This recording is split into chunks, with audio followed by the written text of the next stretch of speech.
il fenomeno dell'immigrazione deve essere in qualche maniera regolato, perché cosa succede? Nel momento in cui il territorio comunque ci sono presenze notevoli, in numeri ampissimi di persone di questo tipo, tu non riesci a governarle, a gestirle e quindi in qualche maniera, e credo che questo vada anche...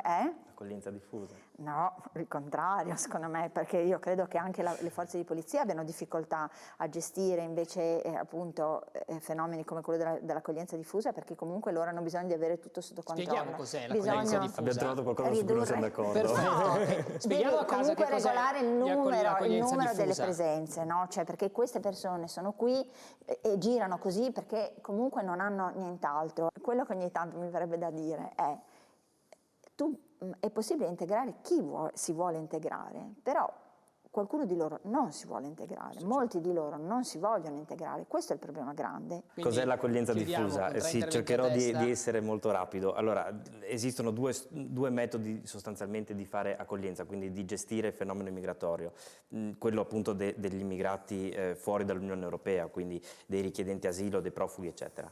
Uno è quello di concentrare gli immigrati che ci sono sparsi sul territorio, concentrarli in degli hub, in dei luoghi in cui si procede all'identificazione, gli si dà un alloggio, eccetera, eccetera, il fenomeno Cavarzerani, per dire, quindi la concentrazione in hub di persone.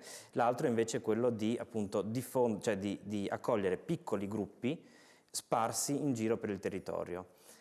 Che significa piccoli gruppi sparsi in giro per la città. Diamo un numero, qual è un gruppo grande e qual è un gruppo piccolo? Il gruppo grande è quello della Cavarzerani, in cui si ragiona di qualche centinaio di immigrati. I gruppi piccoli sono singole famiglie, gruppi di 1, 2, 3 famiglie sparsi in giro per i comuni della regione. Questo è il modello che ha in mente il centro-sinistra. Il modello che ha in mente il centro-destra invece è quello degli hub e della concentrazione dei migranti per il controllo e appunto il presidio dei grandi gruppi. Secondo noi, credo che sia anche una cosa dimostrata dai fatti, ma su questo appunto magari ci rivediamo e ne riparliamo, è un modello che non funziona.